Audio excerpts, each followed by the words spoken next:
Hello, dear learners. Well, in this video, let us discuss the various performance appraisal methods. The last two videos, we have seen the importance of performance management, the appraisal process, and how it contributes to the overall achievement of the objectives, job standards, and creates a win-win kind of a situation for both the organization and the individual who is part of the performance process. Now, let us look at the different methods in which performance appraisal is taken, or the various methods that organizations popularly use in order to appraise performance appraisals. So let's get into the details of that. So let us see what is that we are looking at in the performance of an employee. Like, for example, you asked a question like, we're going to be conducting a performance appraisal. The question is, what are we going to appraise? What in the performance are we going to evaluate? Basically, organizations, when they appraise performances of employees, they look at three aspects. One is they look at the trait of an employee. What is what the employee actually possesses, or what is the potential of the employee, and what are the kind of traits and characteristics and qualities that he or she possesses, which is not often seen in the performance of the employee. So this is based on the perception or the subjective understanding of the supervisor, where they perceive and have a feeling that the candidate is capable of doing all of these, or has the ability and the potential to do it, but is not actually showing that. So that is one measure. The second aspect is we're looking at the behavioral aspect,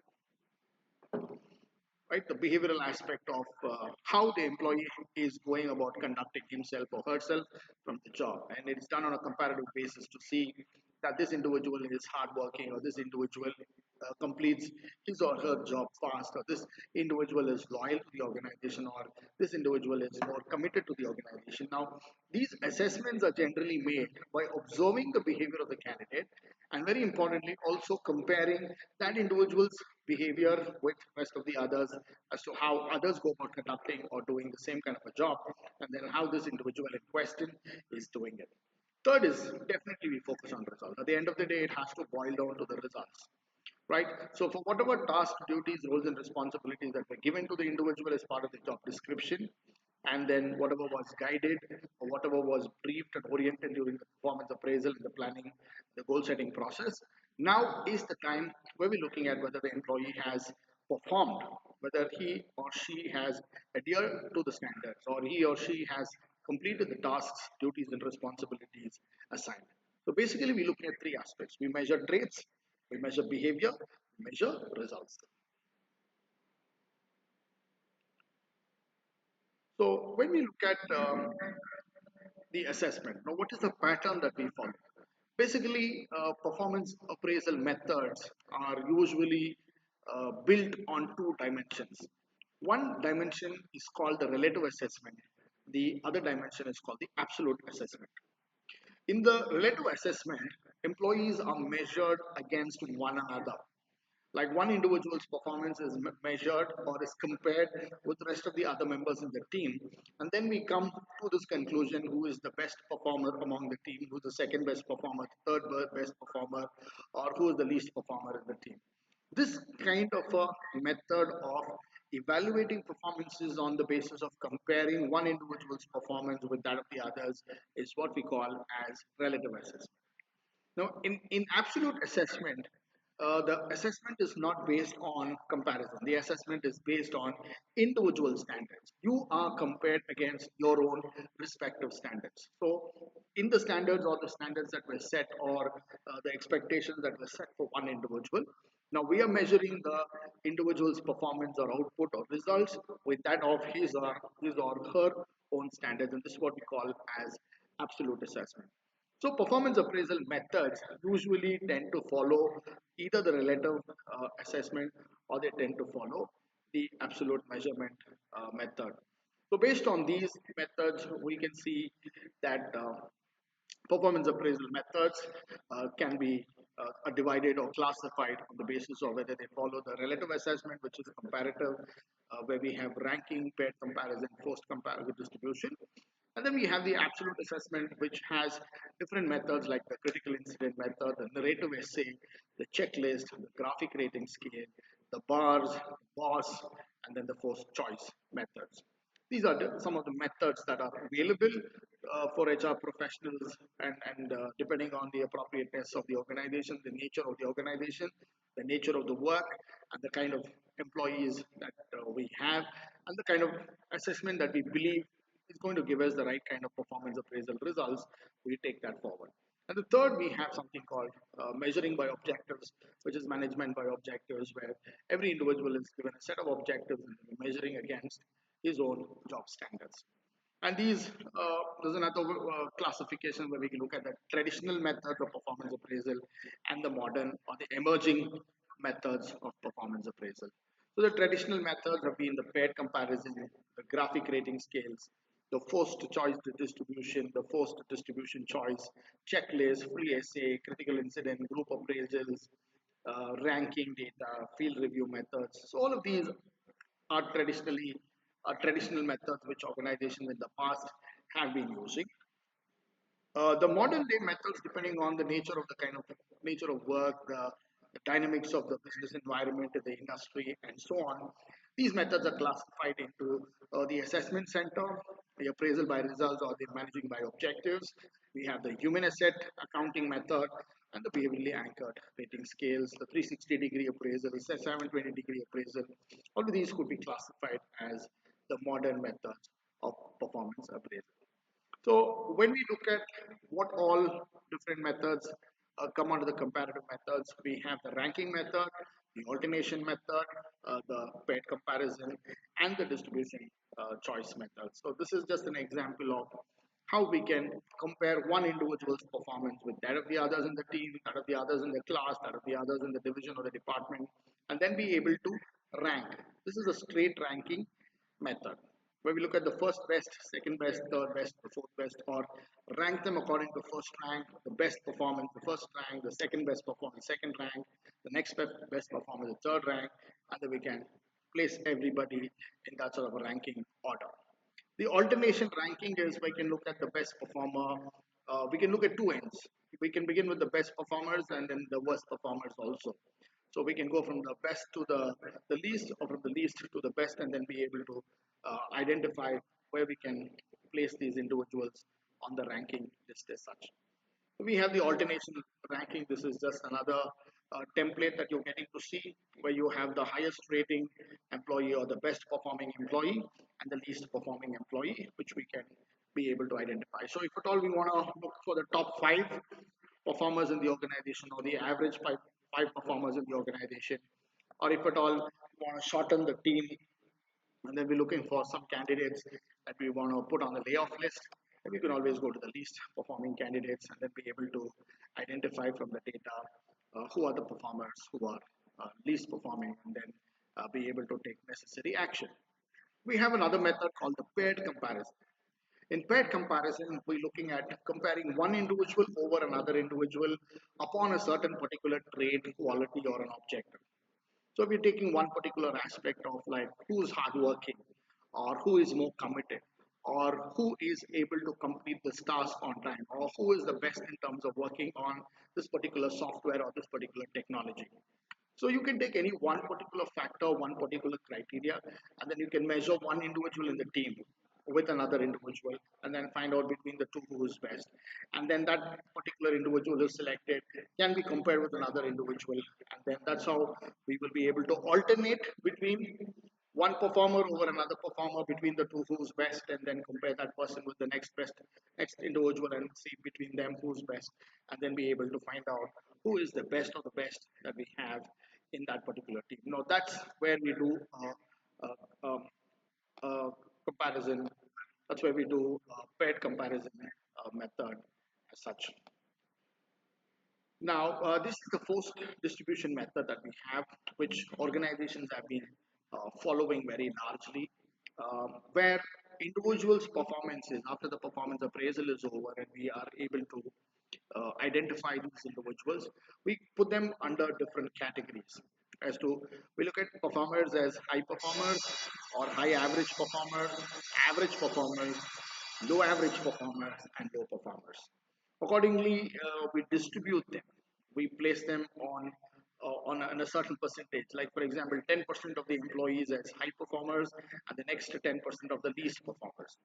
If we look at the next 15%, right? 15% falling into the high average category, and the next 15% following at the low average category, and then all of them who don't fall into any of the four can be grouped together in the middle, and that's what we call as the forced distribution method, and where we are forcibly assigning candidates to fall into that particular bracket or that particular category, and that's called the forced distribution method.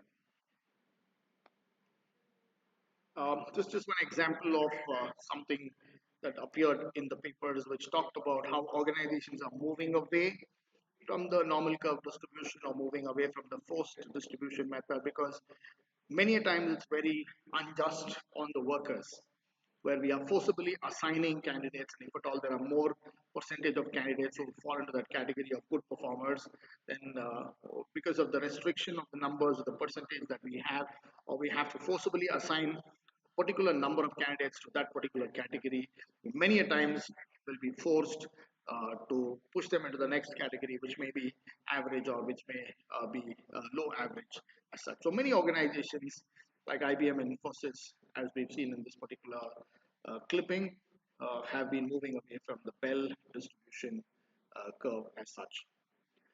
We have another interesting method called the free essay method. What we do in the free essay method is, because the ranking and the rating methods have been very objective, they very often go by a set of parameters and does not explain what these parameters are. Like for example, if you assign somebody as excellent or you assign somebody as good, right? Now we just only rate them as excellent, or we rate them as good, or we rate them as average, or we say they're first rank, the second rank, and third rank, but does not have, but it does not give us any descriptive explanation of the employee's actions or behavior, right? So this is where sometimes uh, methods of performance appraisal can be a little difficult for anybody to understand. Like for example, if it's the supervisor who's knows the subordinate very well, and he or she's done the appraisal, and then if that decision has to be taken by that particular appraiser who knows the subordinate or the worker whose performance data that he or she is seeing, then it's understandable, because you're not just going on that data of performances that is being given to you the by the HR team about the employee, but you also have an understanding because you see that person every day, or you are observing that person, so you have a little more detail to make that decision. But if the performance appraisal data is going into the hands of maybe a different team of managers or the management team, and they have to make a decision on this particular employee, whether to promote this candidate or retain this candidate, or to send the candidate for retraining, right? For any of the necessary HR career related or growth related actions that we have to take, if the management team or the supervisors who are going to be uh, applying this particular data on a candidate, if they do not know the candidate, if they do not have any further information, or they do not have first-hand knowledge or first-hand information, or having seen or dealt with that particular employee, then they may not have anything else with them. So this is where a narrative essay can come very handy, because it allows the appraiser to explain and be able to write certain very important points of examples, where you're not just giving a rating, but you're also explaining the employee's action, where you can identify why you've given excellent is because of this particular reason, and some practical behaviorally observed examples or results can be narrated in that particular essay. It gives a free hand for explanation as such. As you see in the checklist, we're not just deciding whether the candidate is okay, not okay, yes or no, but we're also having a section where comments or remarks or explanations can be given. So this is how we can basically go about the process. We can break the job into various dimensions, and each dimensions can have a KRA assigned. For each of the KRAs, there can be a rating scale, and then you can also give space enough for comment or remarks or explanations or examples to be cited by the by the supervisor or those who are doing this appraisal as such. So it can be in this form, like a narrative form where you explain the metric. As we see here, we are looking at two metrics. One is planning and organizing. So if it is planning, what is planning? What all gets included in planning? And then there are also spaces that are given for performance analysis and explanations, where you can always cite an example. You can specifically, subjectively write something as a comment or something as a remark, which gives a far more better understanding to the employee, to the supervisor who's going to make the decision. Another interesting uh, method is called the critical incident method, very similar to the free essay or the narrative form. Critical incident methods will look at very certain incidents, very critical incidents that characterize a particular individual's performances, good performance or bad performances. Now, this could be examples, these could be incidents, these could be cases or situations that the supervisor has been able to see. So the rater records all incidents of the ratee's involvement in the job. So a lot of these instances could be recorded or could be written during the whole appraisal process. The rater plays the role of an observer rather than as a judge, just writes what he or she has seen without passing any sort of a judgment. Like, for example, we have this example where one supervisor has written, it says, I saw Mishra closing the steam valve at the instant the pipeline burst. We could save a lot of lives due to the above factor, right? Where you're writing of an incident and how that particular incident probably helped make a decision as such. So it could be examples like this, like what are the different set of actions that one individual can take on the job. And based on that, you can rate them on that particular critical incident. What's the right or the best way by which the individual went about doing that particular job. So that's a very interesting aspect because you're not just looking at a very rational or an objective point of saying that this individual's performance is excellent, good, or not good, or better, or anything. You're getting an example or you're getting an opportunity to comment, to write, to explain about this critical incident. So those critical incidents can, in fact, can drive a better sense to the supervisors or the managers who are going to make a decision on performances of employees will always be in a position to take a very good standpoint on that. Based on the criticality of the methods, there are several formats in which the same critical incident methods have been customized. We have the checklist form, we have the graphic rating scales, we have the behaviorally anchored rating scale, we have the behaviorally observed scales, and then we have the forced choice scales as some of the different methods that we have. Now, while we are recording critical incidents, because we make a list of critical incidents and then based on the set of critical incidents related to the job that an individual or a group of individuals are supposed to be doing, then we measure each person's performances and then we have an explanation that we can always write alongside it. So these critical incidents should be specifically narrated and there should be observable behavior, what we have seen rather than placing or commenting it as a judgment. Explain the context because the context becomes very important because whatever you're observing as the behavior or the result or of the performance of the candidate must always be seen or can be better understood in terms of the context. And lastly, make sure that you see what is the consequence because of that action or the performance or the behavior of that particular employee in that particular incident. What was the consequence or what was the outcome? Did it lead to a good performance or did it lead to a bad outcome? Did it result in a gain or did it result in a loss? Is something that will give an explanation or a comprehensive understanding to our methods. Then we have the checklist and the weighted checklist, where this method requires raters to select a set of statements or words that characterize performance, giving a better or a very detailed insight about that particular candidate's performance. Checklists can be group of statements based on a particular job. The raters get to choose those statements, which becomes the best representative of that person's characteristic, behavior, and performance. So the best explanation rather than just using words like excellent, good, better, not good, or poor, or anything like that.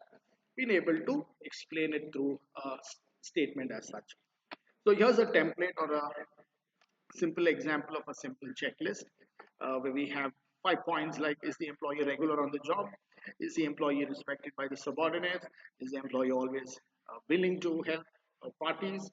You can use a yes or a no checklist, or you can also go with a 5 point rating scale. So when you observe collectively a set of statements, 5 statements or 10 statements, then you get a good understanding of the performance of the employee, or what kind of an employee are you able to look at.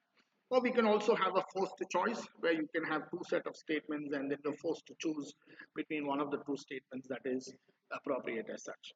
And then firms could also use a weighted checklist in case you want to quantify these results and then you want to arrive at a weighted average for each of the workers to be determine their performances.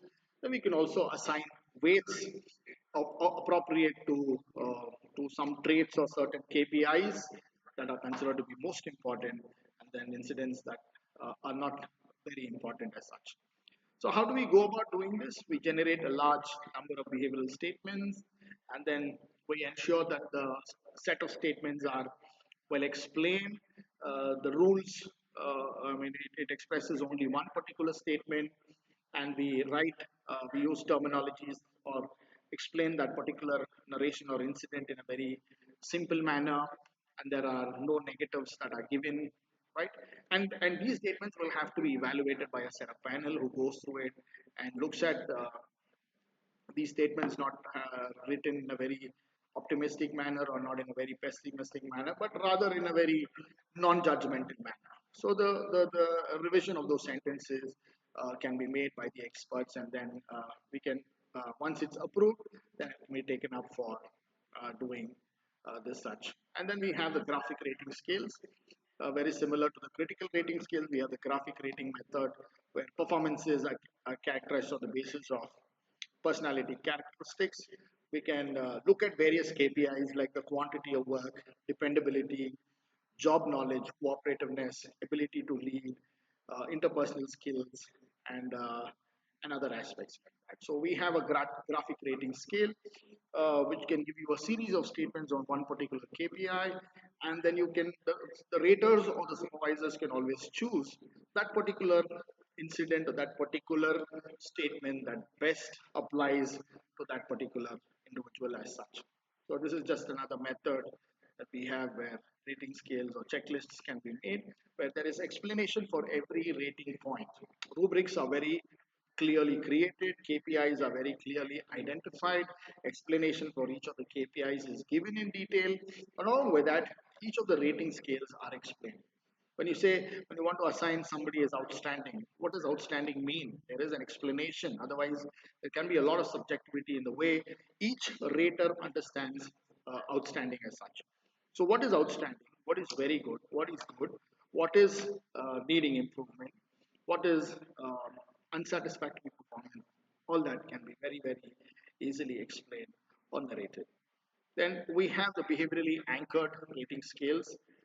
This is also another interesting method by which a set of statements can be identified where behaviors expected of the employee in terms of results and behaviors are explained. Based on that, we have a set of statements, and these statements can be assigned in the form in varying degrees, and then raters can be able to rate them, and then based on that later, when we look at the comprehensive result of the bars, we can always use that for better discussion. So we have just one example here as uh, to check the KPI of members' participation in the group.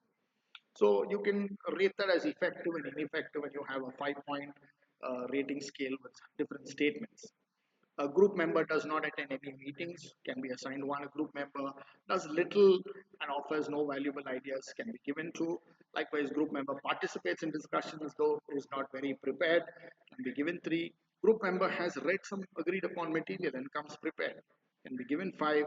Group member has read everything, all the material, and is equally participating and very active in the group, can be assigned as five. So this is one example of how we can decide KPIs for each of the KPIs that we have for the performance, for appraising the performance of the individual. Similarly, we on the bars aspect, we also have the behaviorally observed rating scales.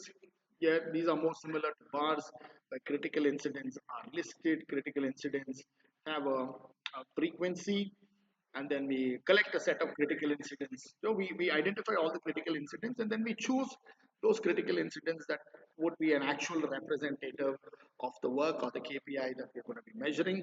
And then we'll have to look at critical incidents that frequently happen.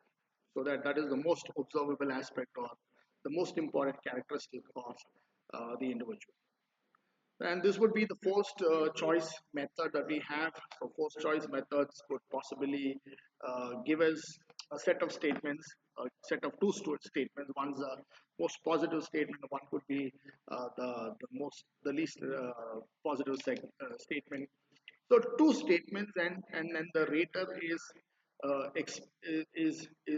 supposed to be choosing one statement that is the best that represents. So these statements have to be objectively given. Like for example, we have this is a KPI for a particular teacher. So we give four statements at one level, and we have another four statements. So one set of statements could be measuring the results aspect. Another four statements could be measuring the behavioral aspect. So when we give the raters a choice and we tell, so you've got a set of eight statements. From these eight statements, choose four statements that best represents the particular teacher who's taking class with you. So now what happens is the rater has to choose the four statements very carefully only after reading the four statements and then applying his or her mind over and observing, understanding, or thinking over the experiences that he or she's got, or going by the data that others have given. Then you choose four points as such. So the 4 points of the 4 points that you choose from this list would be the best method, best of the four that you can use to represent or quantify the performance of the employee in question.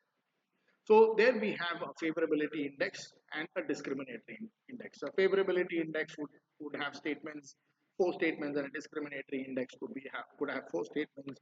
The favorability index could possibly talk about uh, what is really good about the individual. It can talk about the niceness, attractiveness, the social desirability. What is the best representative aspect of that particular individual? And then the DI, discriminatory index, could talk about what sets this individual apart from rest of the others. So if you're going to be appraising someone, you're going to pick up two statements from what is what statements best explains the performance of this employee, and two statements that sets this individual's performance away or apart from the others. So that would appropriately help anybody to have a better sense or a better understanding of the method. Then we have the force choice scale. As I told you, you can have four set of statements, the tetrad statements. Four can talk about the favorability index. Four could talk about the discriminatory index, and then have the individual to make a choice. The rater to choose two methods from the favorable, two statements that best represents um, the performance of the individual, two statements that best represents the discriminatory aspect of the individual. Then the most somewhere in the 80s, this method became very popular. This method called the managing by objectives. The management by objectives, or the MBO method, was propagated or given to us by the great management guru Peter Drucker. He said instead of looking at the relative assessment or the absolute assessment, why don't we be able to generate objectives on the basis, the KPIs on the basis of the objectives of the job. So for the next 3 months, of the next 6 months, whatever an employee is supposed to be attaining or achieving in the form of objectives or KPIs, Peter Drucker stated, why not bring them as objectives? Set those objectives. So his explanation was much different. He said, determine the KPIs first.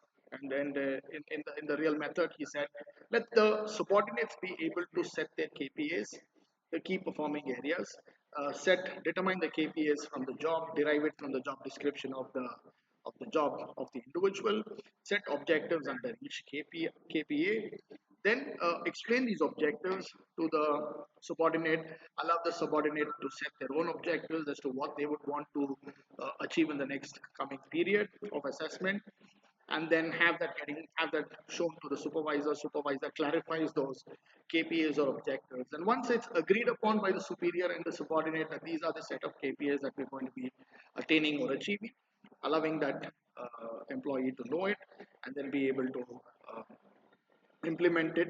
And then during the performance appraisal process, we're going to be measuring the performance of the employee and documenting those performances, and then we'll have a periodic review, and based on that review we will be able to explain or have a performance counseling, feedback and discussion, and have the employee to reset those goals for the next period. So very interesting method where the superior and subordinate are very closely involved in the goal setting process and very closely involved in monitoring and taking this forward.